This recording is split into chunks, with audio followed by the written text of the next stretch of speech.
Alright guys, today we got a KOMATSU D20A. Machine is a consignment piece for a local customer. Machine has been sitting for a few years. He said before he quit using it, it got hard to start. It won't start now. That's all we know. Will not run. 6-way blade, 3 forward gears, 2 reverse. Meter showing 1600 hours. It will need some batteries too. We put a jump box on it just to show you it'll turn it over.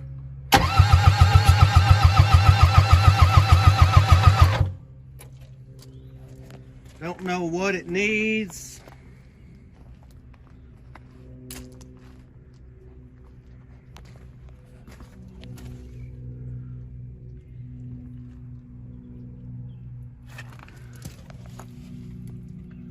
Looks like a pretty good undercarriage.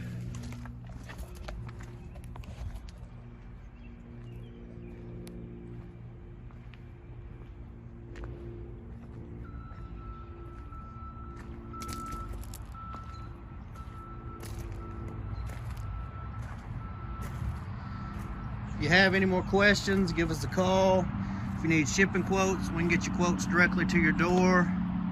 The machine will be on our lot when it sells, so we can load it out for you if you want us to load it onto your trailer.